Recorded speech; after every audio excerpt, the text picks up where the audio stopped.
पिछड़ों की आबादी जानते हो आप लोग? देश में पिछड़े कितने हैं? कोई जानता है?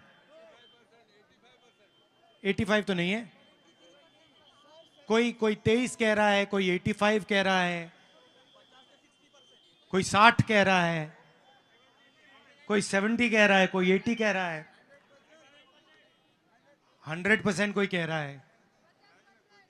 मगर सच्चाई यह है कि आपको नहीं मालूम।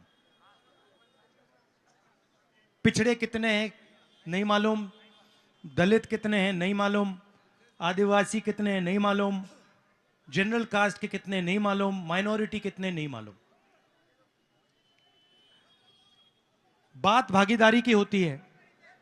सब लोग कहते हैं भागीदारी मिलनी चाहिए, मगर अगर आपको यही नहीं मालूम कि कौन कितने हैं तो भागीदारी कैसे होगी? सवाल ही नहीं उठता। 50% पिछड़े हैं तकरीबन, कहा जाता है, कोई जानता नहीं है, मगर तकरीबन 50% पिछड़े हैं। तकरीबन 8% आदिवासी हैं, 15% दलित हैं, 15% माइनॉरिटी है। कितना बनता है? 50, 15 और 15, 30, 80 हो गए। 8 कितने हुए? तो तकरीबन 90% हिंदुस्तान की आबादी या आदिवासी है, या दलित है, या पिछड़ा है, या माइनॉरिटी है। और उसमें आप 5% जनरल कास्ट के गरीब लोग जोड़ दो, 95% मान लो। अब मैं आपसे सवाल पूछता हूं, ये जो मीडिया वाले हैं, इनमें 90% के कितने?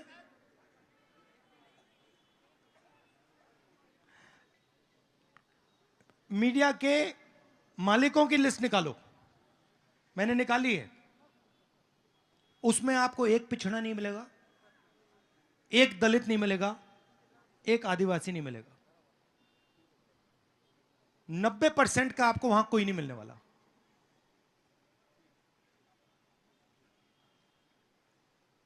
कभी आपने मीडिया को किसानों के बारे में बोलते हुए देखा है? क्यों नहीं? किसान की नहीं बोलते, गरीबों की नहीं बोलते, मजदूरों की नहीं बोलते, महंगाई की नहीं बोलते, जब बीजेपी एमएलए खरीदती है तब नहीं बोलते। क्यों नहीं बोलते? गोदी मीडिया नहीं, ये आपके हैं ही नहीं, ये 90% के हैं ही नहीं, ये 5% के हैं। मैं इनकी बात नहीं कर रहा हूं जो रिपोर्टर हैं, इनको तो मतलब सैलरी से बांध के रखा हुआ है, ये कुछ नहीं कर सकते। मैं इनके मालिकों की बात कर रहा हूं, इनके मैनेजमेंट की बात कर रहा हूं। अब देश में जो मुद्दे हैं, मैं 4000 किलोमीटर चला हूं, मैं आपको बता सकता हूं देश में 3 मुद्दे हैं: महंगाई, बेरोजगारी, भागीदारी। ये 3 मुद्दे हैं। लाखों लोगों से मैं मिला, सबने यही कहा। किसान कहता है आलू का चिप्स का पैकेट, उसमें आधा आलू होता है, वो 10 रुपए का बिकता है। उस आलू के चिप्स के पैकेट में हमें 10 पैसा मिलता है। युवा कहता है भाई बेरोजगारी है, रोजगार नहीं मिल सकता। हर युवा कहता है लाखों रुपए हमें प्राइवेट कॉलेज यूनिवर्सिटी में देने पड़ते हैं। कभी आपने मीडिया को यह बात बोलते हुए सुना?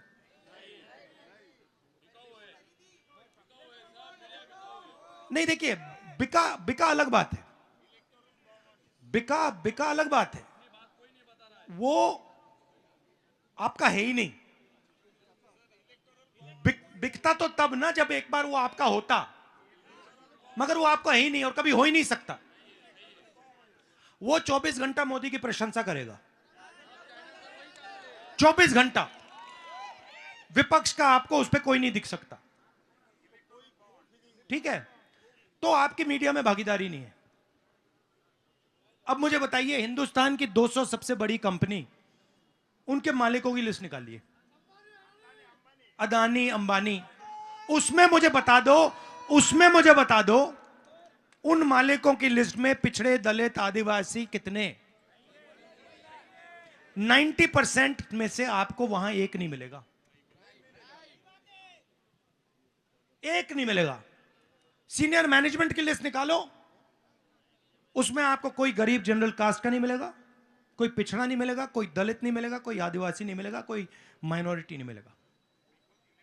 3-4 पर अभी कहूंगा आपके इलेक्टोरल बॉन्ड पे 3-4% के लिए पूरा का पूरा सिस्टम चलता है। मीडिया का सिस्टम उनका,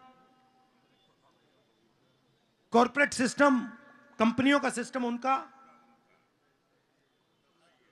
सरकार का सिस्टम भी उनका। नहीं, अभी मुझे बोलने दे भाई बाद में बोल। तो वो भी आ रहा हूं, आपका ही प्रयोग करके ये समझाऊंगा। आप इधर आ जाओ, पहले साइड में आ जाओ। नाम क्या आपका?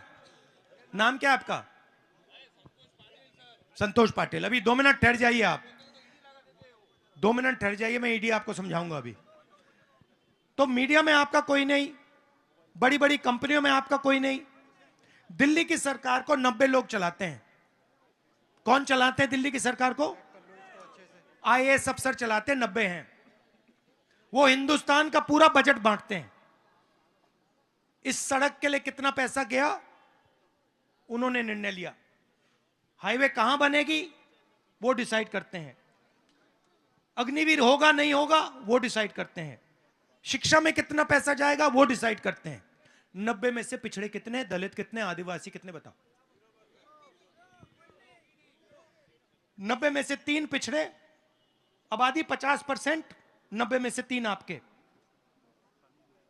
15% दलितों की, आदिवासी दलितों की आबादी, 90 में से 3 उनके। आदिवासियों की आबादी 8%, 90 में से 1 उनका। और अगर बजट में 100 रुपए खर्च होते हैं तो ये सारे के सारे मिलाकर, दलित, आदिवासी, पिछड़े सारे मिलाकर 100 रुपए में से 6 रुपए का निर्णय लेते हैं। बजट का 6 रुपए संभालते हैं। आबादी 90%, बजट की हिस्सेदारी 6%।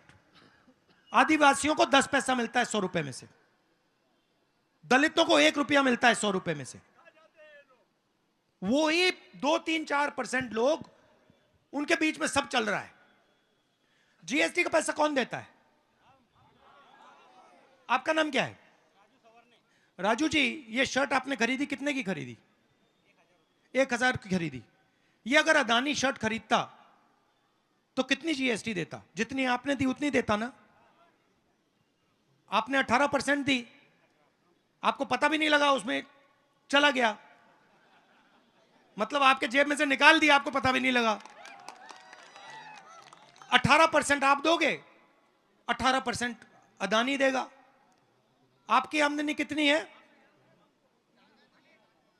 40,000 रुपए, 50,000 रुपए। उसकी कितनी है?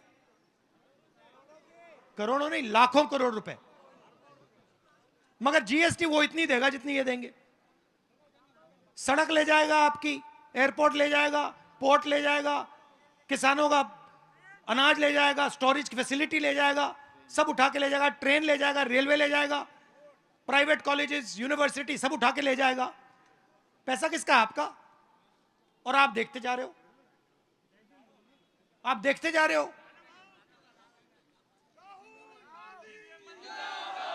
आ जाओ ऊपर, मैं दिखाता हूं आपको। आ जाओ, यहां आ जाओ। अब इन्होंने आ जाओ, जो ऊपर खड़े जाओ। अब देखो, मैं आपको दिखाता हूं हिंदुस्तान की सरकार। हाँ, खड़े हो जाए। क्या पूरा नाम क्या आपका? यहां बैठ जाओ, यहां बैठो। पूरा नाम क्या आपका? हाँ, संतोष यशवंत पाटिल। संतोष पाटिल जी ने ईडी सीबीआई की बात की है ना भाई। आपने कहा ना कि ईडी सीबीआई का प्रयोग होता है। अब मैं आपको समझाता हूं कैसे होता है। जरा खड़ा होइए। अब देखिए, ये हिंदुस्तान की जनता है, ठीक है। सबसे पहले अगर आपको इनका जेब काटना हो तो सबसे पहले आपको क्या करना पड़ेगा?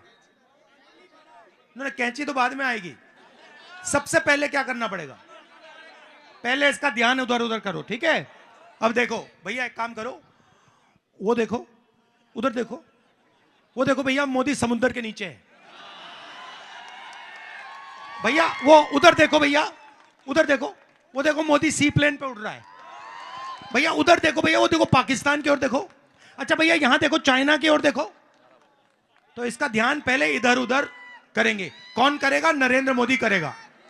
उसके बाद पीछे से अदानी आएगा, जेब काटेगा। अच्छा ये मुझे देना, डंडा देना, झंडा उतार दो इससे। ये वाला दे दो, छोटा वाला दे दो। ये दे दो, ये दे दो, ये दे दो। तो मोदी ध्यान इधर उधर करेगा, राइट। अदानी पीछे से जेब काटेगा और अमित शाह यूं डंडा पकड़ के ED CBI income tax department लेके मारेगा। किसको मारेगा? इसी को मारेगा। अगर इसने चू किया उसको मारेगा। तो यही हो रहा है। आपका जीएसटी का पैसा है, आपकी भागीदारी कहीं नहीं है। आप कुछ कहो तो ईडी सीबीआई इनकम टैक्स लग जाता है, पिटाई हो जाती है, पुलिस वाले मार देते हैं। और मजा किसको आ रहा है? अदानी अंबानी। ये मोबाइल फोन पे कितने घंटे रहते हो आप? कितने कितने घंटे चलाते हो इसको? ये जो व्हाट्सएप देखते हो, ये रील देखते रहते हो, कितने घंटे चलाते हो? 5 घंटे। आपका टाइम, नाम क्या तुम्हारा? जादव। गौरव। गौरव, आप कितना समय देते हो मोबाइल पे? सच बोलो। 7 से 8 घंटे। 7 से 8 घंटे आप रील देखते हो, अपने दोस्तों को भेजते हो, इंस्टाग्राम पे जाते हो, फेसबुक पे जाते हो, है ना। यह ध्यान भटकाना तो हुआ। आपको रोजगार नहीं देते, महंगाई बढ़ती जाती है और आप रील देखते हो। जब आप रील देखते हो, पैसा किसके जेब में जाता है? उन्हीं के जेब में जाता है। जियो जियो जियो और आप लोग मरो।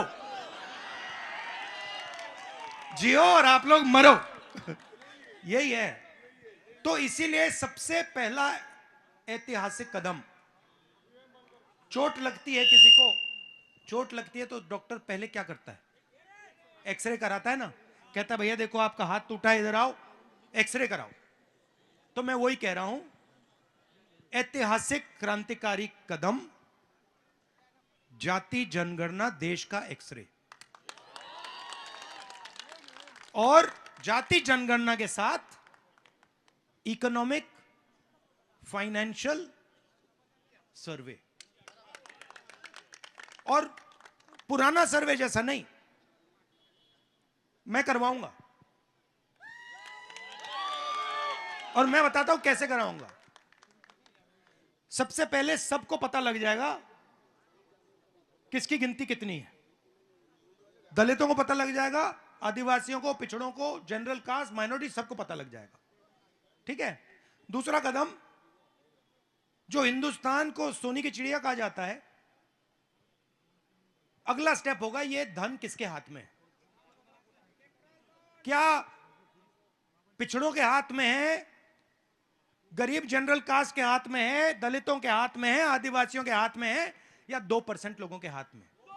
2%।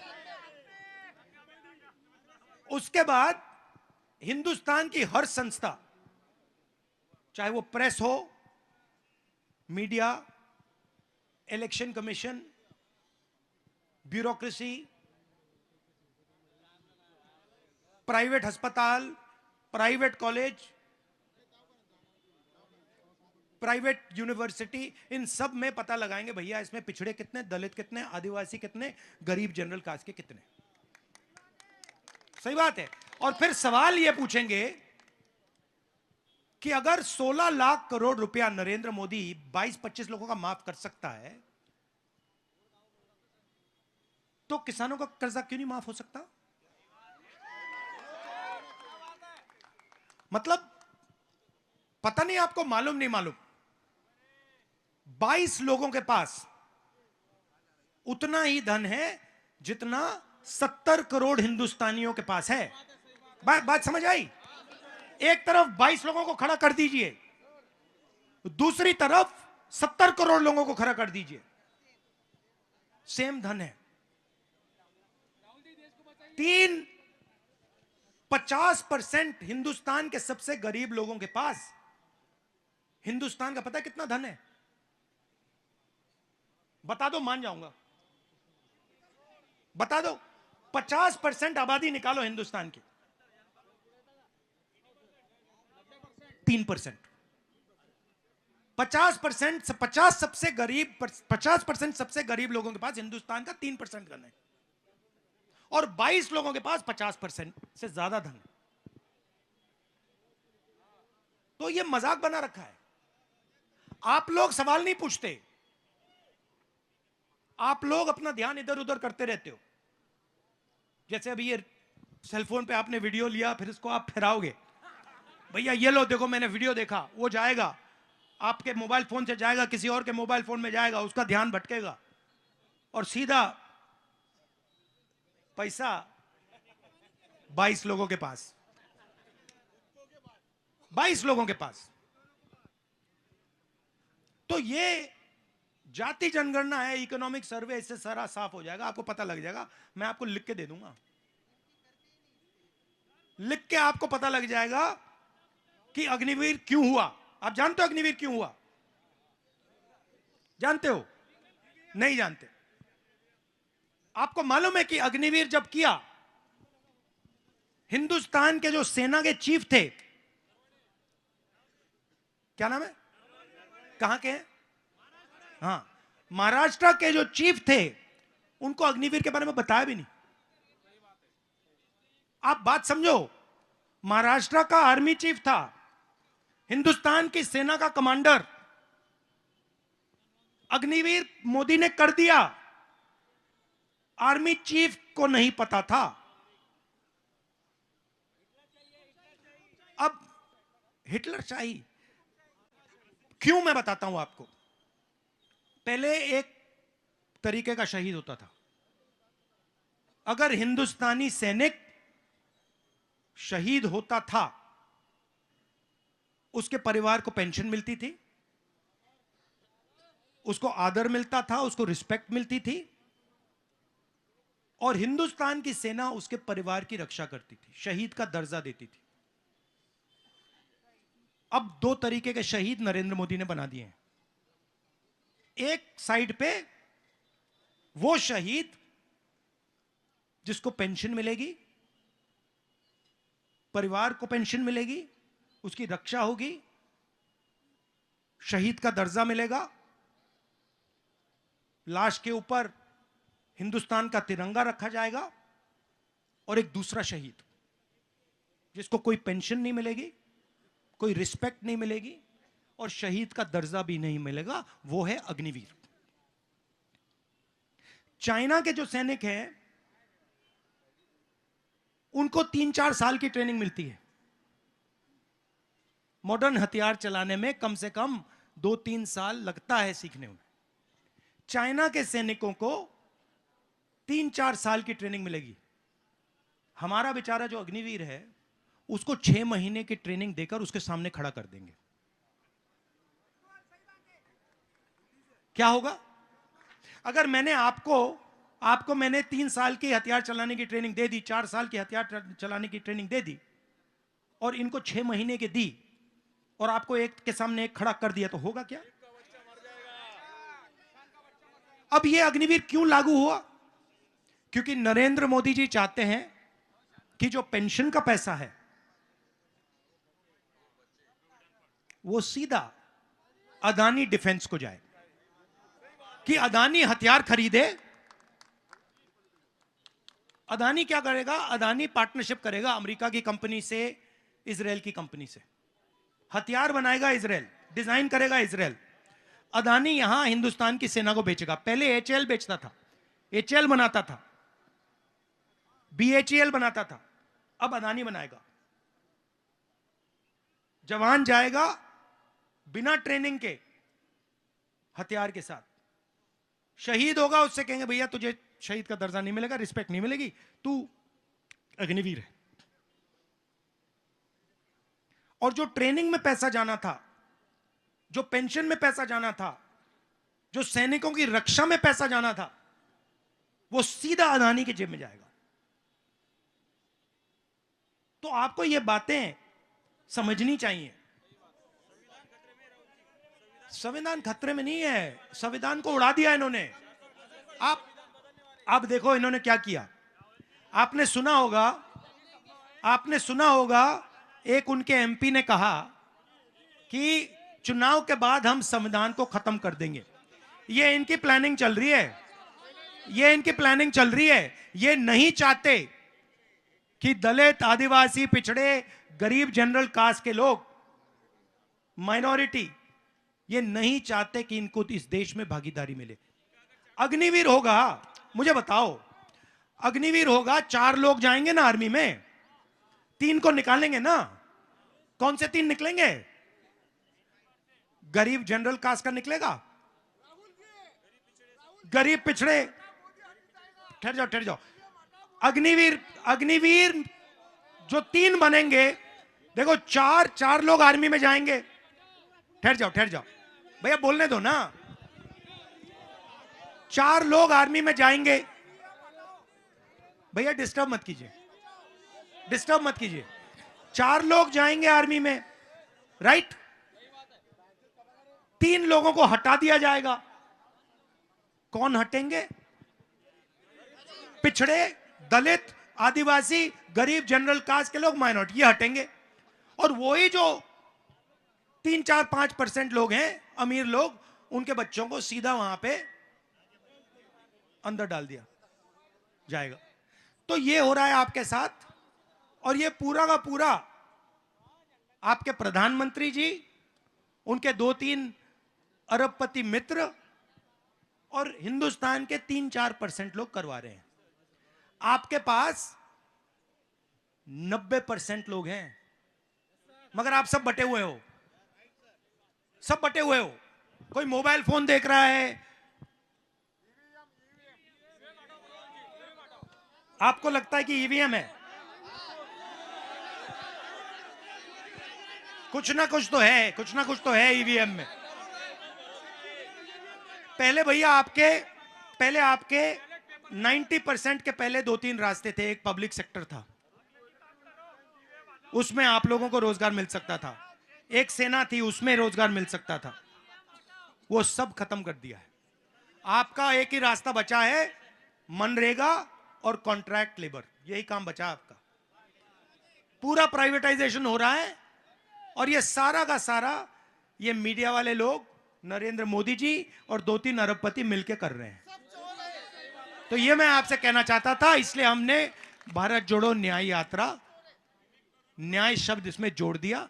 आप सबका बहुत बहुत धन्यवाद। जय महाराष्ट्र, नमस्कार। न्याय का हक मिलने तक।